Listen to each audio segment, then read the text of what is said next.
Bonjour à tous, très heureuse de vous retrouver pour cette quotidienne du 1er juin. Au sommaire aujourd'hui, on s'intéresse à la thématique du loup. Le loup qui divise dans notre région. Certains sont inquiets, d'autres favorables à sa présence. Et c'est votre cas, Éric Jacquet. Bonjour, vous êtes président de l'association Avenir Loup Lynx. On vous donnera la parole tout à l'heure. Ensuite, en sport, le NHB La Côte fête la première promotion de son histoire. Félicitations à vous, on va en parler tout à l'heure. Le président Nicolas Rogy et le capitaine Maël Serron partageront donc leur victoire avec nous tout à l'heure. En fin d'émission, on s'intéresse à nos confrères de La Côte puisqu'ils organiseront la 3e édition de leur fête, la fête du terroir qui aura lieu ce samedi 3 juin prochain au collège de Grand-Champ à Gland. Et puis on se connectera à distance avec le rédacteur en chef adjoint Gilles Bieler. De ton côté, Alexandre, que fais-tu aujourd'hui? Où es-tu?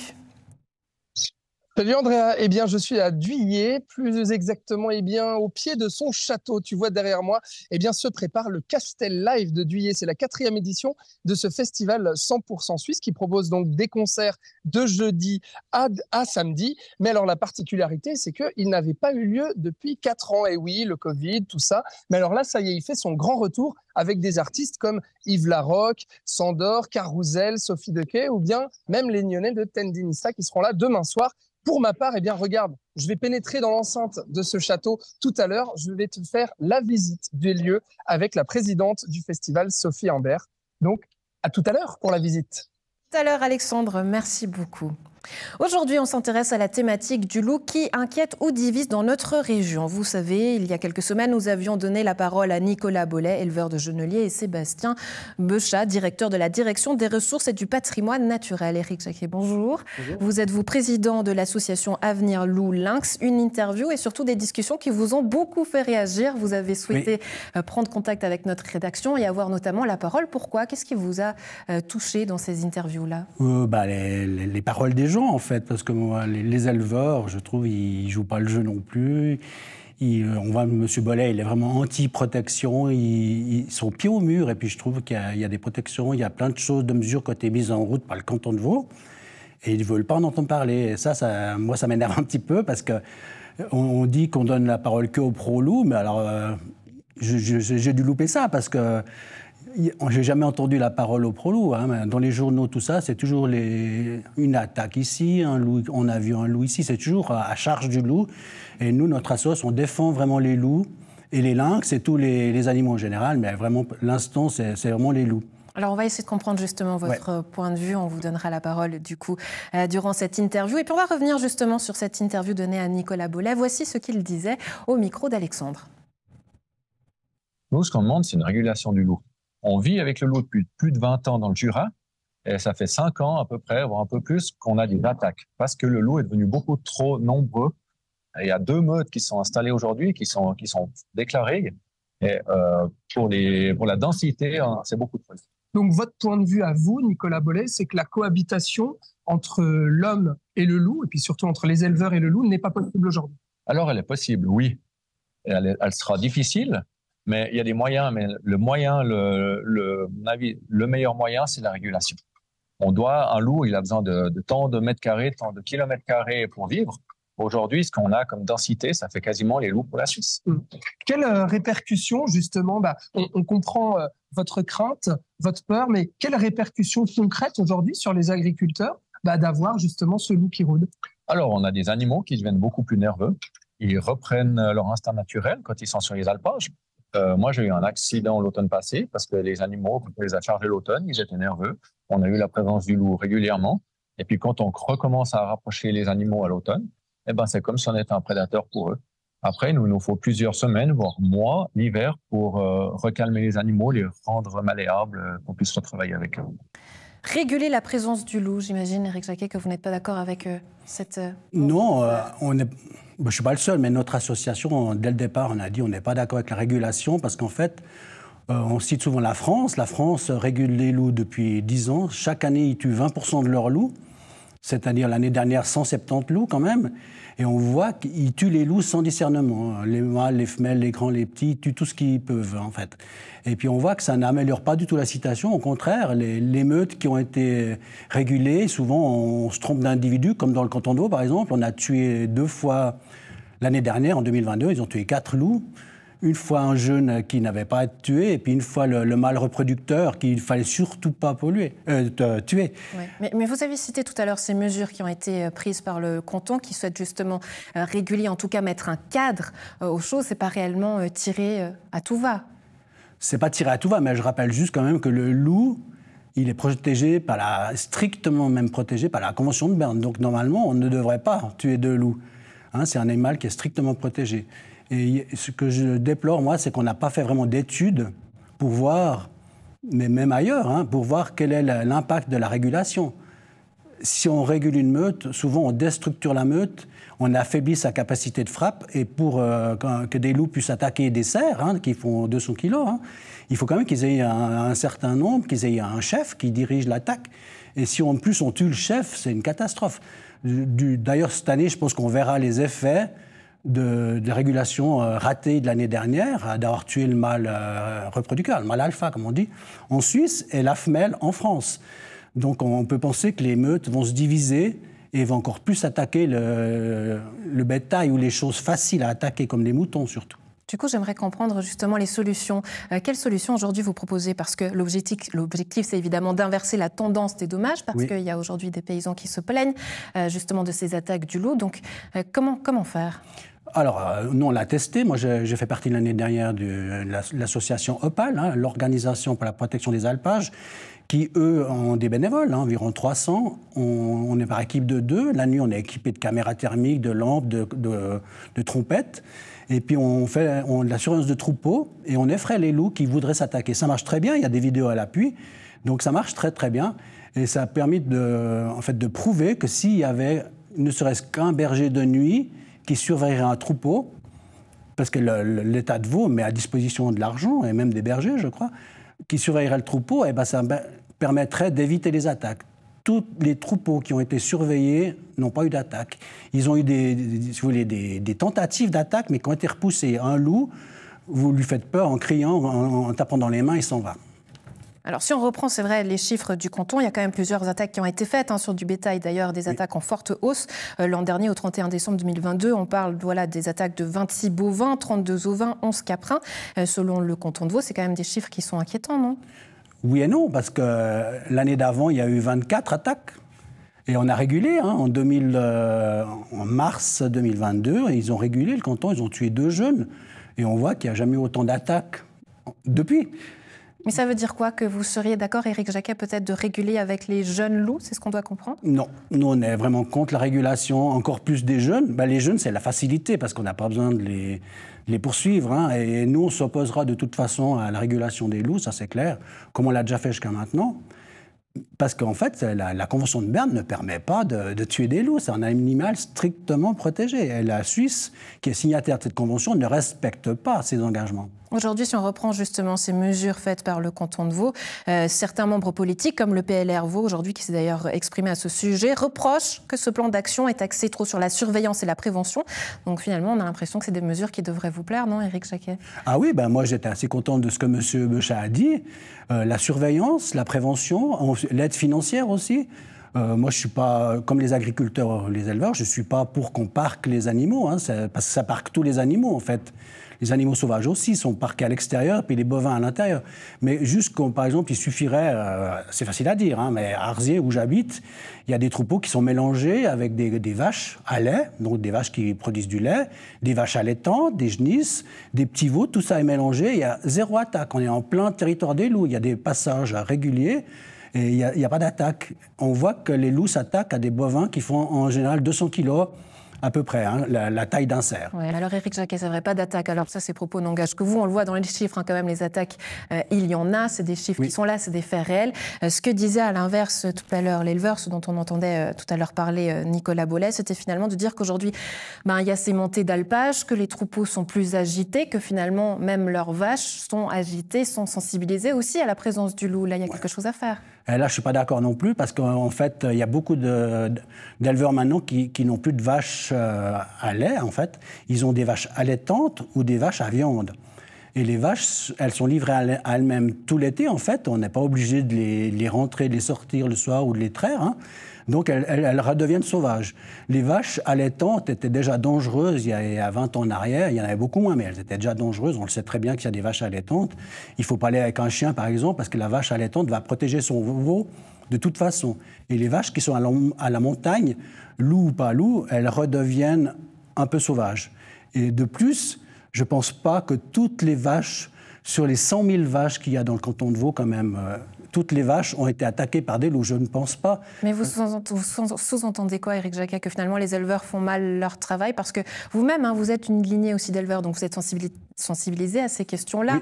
Oui. C'est quoi le problème aujourd'hui, très franchement? Le problème, pour les éleveurs, c'est le loup. Et puis pour nous, c'est pas les éleveurs. Mais en fait, je veux dire, les éleveurs doivent aussi faire la part des choses. On sait très bien se protéger des renards, hein.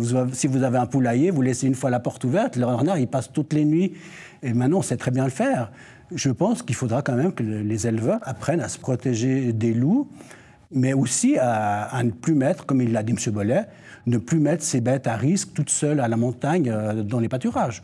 Et c'est ça la solution, c'est en fait de changer un petit peu, c'est pas énormément. Et puis je rappelle juste que quand même 26 attaques sur 100 000 bovins, si on fait un pourcentage, 26 mortes, hein, en fait. C'est pas énorme, hein. Il y a plus de 1000 pertes dues aux maladies, aux accidents. Par année, on n'en parle pas. Il y a beaucoup de vaches qui avortent, on n'en parle pas non plus. C'est bien supérieur au loup. Donc si je résume vos propos, selon vous, la cohabitation avec le loup est possible. Simplement, il faut des efforts de part et d'autre. Oui. Je sais qu'à la maison, c'est un sujet qui va vous faire réagir. N'hésitez pas donc à nous faire part de vos réactions, de vos questions. Et peut-être, pourquoi pas, organiser prochainement un plateau et un débat qui puisse vous rassembler tous autour de la table. Est-ce que vous seriez d'accord, Éric Jacquet? Oui, tout à fait. Et je représente l'association. Nous...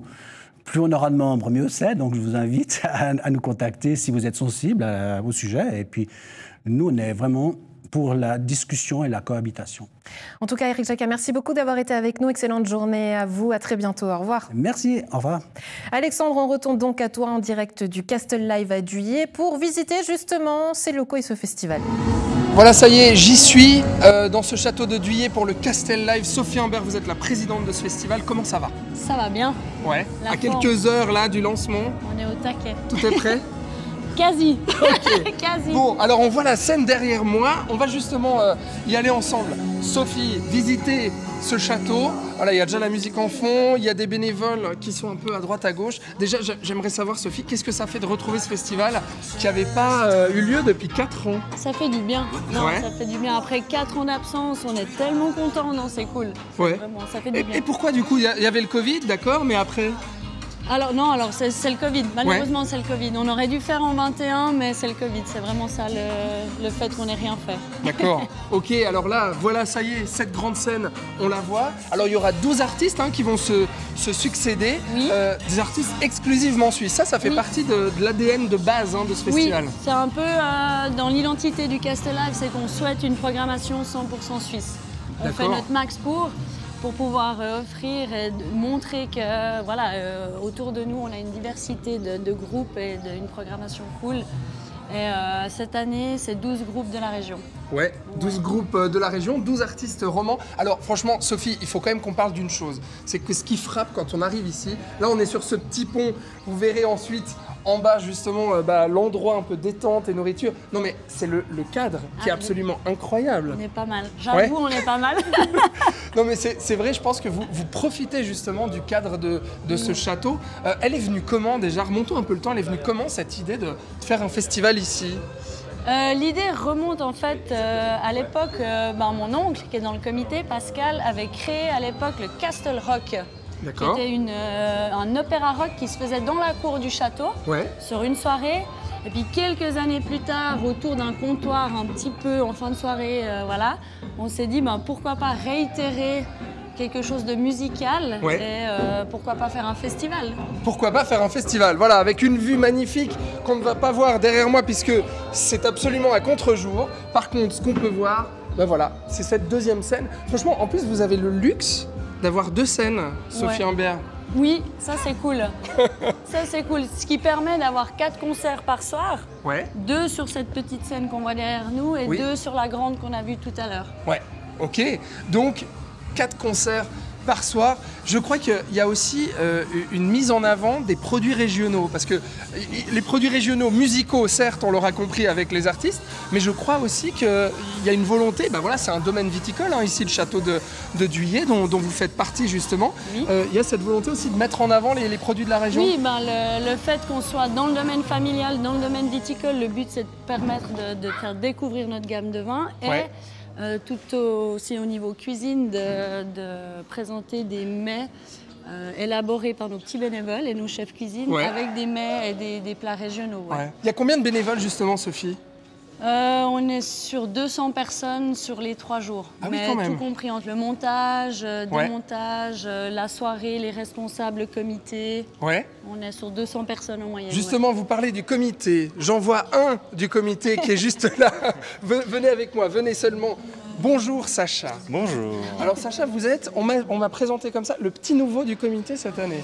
Ouais, c'est vrai que j'ai rejoint le comité fin 2022, septembre, donc quand tout ça a repris finalement. Et vous vous occupez de la programmation notamment. Ouais, alors la programmation, concrètement au sein du comité, on fait la programmation dans le sens où il faut que tous soyons unanimes par rapport à la programmation. Et après, c'est moi qui fais en effet le contact avec l'artiste et qui m'assure qu'on a tout ce qu'il faut pour bien les accueillir. C'est quoi qui vous a donné envie de rejoindre le Castel Live ? Moi, j'ai fait une formation dans ce domaine-là, en fait. Donc, j'ai terminé il n'y a pas très longtemps. Et du coup, ça se goupillait vachement bien avec cette expérience-là. Et puis, du coup, voilà, on est là aujourd'hui, prêt à en découvrir. Et puis, c'est cool. Bon, super. Alors, Sophie, on continue notre petit tour justement pour voir un peu les coulisses de ce festival. Donc, c'est ici que le Castel Live sera en fête. Donc, de jeudi, dès ce soir, voilà, jusqu'à samedi soir. C'est quoi la particularité ? On en a déjà pas mal parlé, mais comment vous pourriez décrire le Castel Live à quelqu'un qui ne connaîtrait pas encore ce festival ici ? Déjà un festival à taille humaine. C'est vrai qu'on est sur 500 entrées par soir, pour autant que ça soit complet, avec justement une ambiance cosy et chaleureuse. C'est vrai qu'au sein du comité, on est tous un peu pointilleux du souci du détail. Donc autant l'accueil que la décoration, que la programmation, que tout, bar, restauration. Ça, c'est un point d'honneur à ce que tout soit nickel au possible. Notamment, il y a ce petit bar du souterrain ici.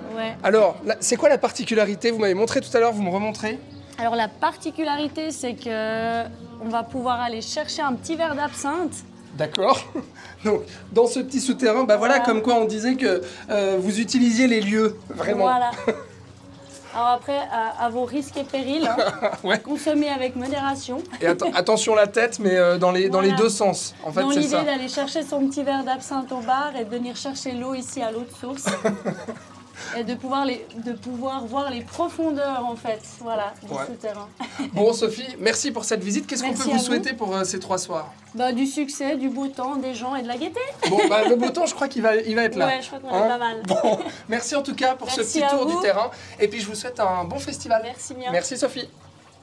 Et on ouvre à présent notre page sport en votre compagnie. Nicolas Ronzier, Maël Serron, je vous en prie, venez me rejoindre en plateau. Avec vous, on va parler handball. Le NHB La Côte fête la première promotion de son histoire grâce à sa victoire samedi dernier face à Endingen dans un dernier match décisif. La première équipe de jeunes clubs de handball monte en 2e ligue. Bonjour messieurs, on est ravis de vous avoir. Félicitations. Bonjour Andrea, merci beaucoup. Une sacrée victoire. C'est vrai que Nicolas, une promotion pour la première équipe en à peine 3 ans d'existence du club, c'est un joli challenge qui réussit. C'est merveilleux, vraiment, c'est l'aboutissement de ce qu'on a commencé à bâtir le 20 juin 2020, en plein Covid, quand on a créé le club. On est vraiment très très heureux. On remercie vraiment les 2 coachs qui sont succédés, Christophe Fourcault et Yann Widmer, qui ont vraiment coaché cette équipe, qui a grandi et qui est maintenant à maturité. On arrive à un niveau de jeu qui est vraiment bien, H2, il y a 2 arbitres, l'intensité est forte, c'est vraiment l'antichambre de la première ligue, donc on est ravis. Alors on va revoir quelques images justement de ce match, une sacrée ambiance. Maël, vous, comment est-ce que vous l'avez vécu justement cette dernière victoire ? Franchement, c'était un pur plaisir. On a pu le voir, on le verra sur les images, mais un public en feu, surtout dans un match aussi important, une finale comme on pourrait dire à la maison, avec un public et puis surtout une équipe aussi motivée. Franchement, c'était un pur bonheur et en plus la promotion au bout, que de mieux. Oui, c'est vrai, Nicolas, ça c'est surprenant, hein, le public qui était présent. Alors on entend les tambours et tout, il y avait une sacrée fête qui était là, un public nombreux, c'est surprenant, non, pour le handball? Alors, surprenant peut-être pour le handball en général, mais vraiment pour nous, c'est notre marque de fabrique, donc on est un club familial. Et ce qui est vraiment beau à voir, c'est d'avoir toutes les générations, depuis des enfants qui sont dans l'école de handball, les juniors, garçons, filles, et qui viennent et qui ont plaisir à être ensemble et qui viennent encourager les grands, parce qu'on a aussi des joueurs qui sont coachs. Donc il y a cet esprit vraiment club qui se reflète par cette attendance au match. Oui, Maëlle, justement, comment vous ressentez cet esprit famille dans le club? Est-ce que c'est quelque chose qui vous porte de voir que il y a plusieurs générations, hein, que les petits sont là, que les plus anciens aussi coachent? Comment vous le vivez C'est clair, moi j'adore ça. Je suis aussi entraîneur au sein du club. On est 5 joueurs de la première équipe à être coach aussi au sein du club. Ce qui est aussi notre marque de fabrique, comme l'a dit Nicolas, c'est la convivialité. On le voit aussi au sein de ces joueurs qui sont investis en tant que coach. Le fait que les jeunes qu'on coach viennent voir ce que nous, on peut produire dans les matchs, ça leur donne des étoiles dans les yeux, ça c'est clair. Et puis en plus, c'est aussi comme ça qu'on apprend et la convivialité, on la voit tout de suite. Il a aussi fallu faire face aussi à quelques défis parce qu'il y a eu des changements, hein, avec le départ du coach Christophe Foucault et l'arrivée d'un nouveau coach, Yann Wittberg. Là, il a fallu s'adapter aussi durant cette saison. Oui, absolument. Et la transition s'est très bien passée, deux styles différents de coaching. Ça a très bien fonctionné et les résultats sont là. On a continué sur notre lancée. Sur toute la saison, finalement, on termine champion roman de 3e Ligue, qui est vraiment un beau succès. Donc très, très content. Ouais, champion roman de 3e Ligue, justement. Maintenant, ce sera quoi les défis sportifs pour l'avenir? Là, on monte en 2e Ligue. On sait que c'est une intensité qui est plus forte. Sûrement un investissement plus fort aussi de la part des joueurs. Une envie particulière de jouer à ce niveau-là. On l'avait depuis le début de la saison. C'est l'objectif qu'on s'était mis en ligne de mire avec le comité et avec les entraîneurs et les joueurs. On l'a fait en 3 ans. Aujourd'hui, ça va être du plaisir de jouer ensemble et puis on verra bien le résultat qui est au bout. Mais forcément, on a quand même cette idée de maintien et toujours viser encore plus haut dans les années à venir. Un investissement aussi financier, là je m'adresse au président, parce que qui dit une montée, c'est aussi plus de déplacements en Suisse allemande, donc il faut aussi plus d'investissements financiers. Oui. Alors on continue notre recherche de sponsors, évidemment. Si NRTV souhaite contribuer, vous êtes les bienvenus. Alors je vais passer le mot à la direction, je ne suis pas tout à fait sûre qu'elle soit d'accord, mais bon, pourquoi pas, hein. C'est bon à prendre pour tout. Voilà. C'est vrai, donc il y a cet aspect financier important à voir, oui, tout à fait, donc on travaille sur le sujet. Ouais, en tant que président, pour vous, quels seront les objectifs à fixer pour maintenant les mois et peut-être les semaines déjà à venir? Alors, pour les semaines à venir, c'est une nouveauté, nous, bien sûr, la H2. Donc, il faut qu'on se projette sur vraiment un entraînement qui est peut-être plus strict, qui commence plus tôt, peut-être avec un week-end. C'est une autre dimension. Donc, on a des gens qui sont qualifiés autour de nous, qui vont nous aider, mais il faut qu'on construise ce planning pour être prêt fin août, quand la saison reprend, de façon à ce qu'on arrive à faire des performances, qu'on arrive à se maintenir. C'est vraiment le premier objectif de cette année, c'est on se maintient et on a du plaisir. Ouais, Maëlle, est-ce que ça ne met pas une petite pression finalement qu'on professionnalise les choses et que ça devienne plus sérieux? Peut-être oublier le côté plaisir, c'est possible ça? Alors, je pense que le côté plaisir, on ne l'oubliera pas du tout. C'est toujours un loisir que de venir pour tous les joueurs de l'équipe qu'on côtoie. Là, actuellement, 2 jours par semaine. Peut-être que ça augmentera aussi avec le fait de jouer en 2e Ligue, à voir. Et puis, non, le plaisir, on ne l'oubliera pas. C'est aussi une bande de copains qu'on a depuis plus de 10 ans. C'est comme ça qu'on a grandi et le plaisir, il sera toujours présent. Maëlle, Nicolas, merci beaucoup d'avoir été avec nous. Et puis félicitations au club. On se réjouit d'avoir de vos nouvelles prochainement. À bientôt. Merci Andrea. Et à présent, on va parler de la fête du terroir avec vous, Gilles Bieler. Vous êtes rédacteur en chef adjoint pour La Côte. C'est une fête qui va avoir lieu ce 3 juin à Grandchamp, à Gland. Tout est prêt, Gilles? Vous êtes à la rédaction là en ce moment, hein? Oui, je suis à la rédaction de La Côte, oui. Alors, avec tous mes collègues qui ont recommencé à travailler après leur pause de midi. Ah oui, on voit derrière Laura, c'est ça? Est-ce que je vois juste? Non, oui, exactement. Et puis, là, il y a toute l'équipe. Alors, on va parler pour l'édition de demain. De retour au boulot avec le ventre bien rempli, justement, parce que c'est le but aussi de cette fête du terroir. Rappelez-nous, c'est quoi la fête du terroir? C'est une manifestation, une fête qu'on a lancée il y a 3 ans en plein Covid. C'était à peu près la seule fête à ce moment-là. Et là, on fera donc la 3e édition à Gland avec une trentaine d'exposants de producteurs locaux pour la plupart. Alors, on allait voir un peu plus large cette année. On s'est un peu autorisé quelques libertés aussi parce qu'il faut aussi changer un petit peu quelque chose au fil des années. Mais ça reste le même concept avec quelques évolutions en termes d'accueil et puis d'offres. Oui, vous dites d'ailleurs que terroir et proximité étaient au sommet de leur tendance durant cette période du Covid, peut-être chose un peu moins maintenant. Pourquoi? Qu'est-ce qu'on ressent du côté de ce terroir? Moins d'attrait? Ouais, quand on a lancé l'histoire, tout le monde allait se fournir, acheter, faire la queue chez les producteurs locaux directement dans leurs fermes. C'est beaucoup moins le cas aujourd'hui. On a déjà fait des sujets pour dire que certains points de vente fermaient. Pour certains, c'était beaucoup plus difficile. D'autres agriculteurs reprenaient des grandes cultures plutôt que de maraîcher ou des choses comme ça. Et parce que les gens simplement ont oublié le plaisir qu'ils pouvaient avoir à aller directement chez le producteur chercher leur salade, leur viande ou leurs fruits et se retourner dans les grandes surfaces, parfois même de l'autre côté de la frontière, en pensant que c'est moins cher, alors qu'il suffit d'y aller pour voir qu'en fait, c'est pas tellement plus cher, voire pas plus cher du tout, directement chez le producteur qui a très peu augmenté ses prix. Et le terroir chez nous, à quoi il ressemble? Et surtout avec une petite spécificité ou une nouveauté surprenante peut-être, c'est la noix. Oui, alors le terroir d'abord, est-ce qu'il existe vraiment? C'est une question qu'on s'est posée, que Greg Balbas s'est posée dans notre édition spéciale d'aujourd'hui. Le terroir, il tient beaucoup aussi à ceux qui le façonnent, donc à toutes les productrices, tous les producteurs qui cultivent, qui transforment parfois les produits. Et effectivement, la noix, c'est une culture que certains dans la région tentent de relancer et avec succès. On peut les trouver aussi en grande surface, mais aussi en vente directe du côté du district de Morges et un peu partout. Parce qu'il faut bien trouver de nouveaux débouchés aussi avec des changements climatiques que subissent tous ces producteurs année après année. Gilles Bieler, merci beaucoup en tout cas pour ce petit coucou. On était ravis de vous avoir et puis bonne fête à vous. Donc à la maison, notez bien la date. Rendez-vous le 3 juin au théâtre de Grandchamp. À la maison, un plaisir d'avoir été en votre compagnie. Bonne suite de programme, bon week-end et à lundi.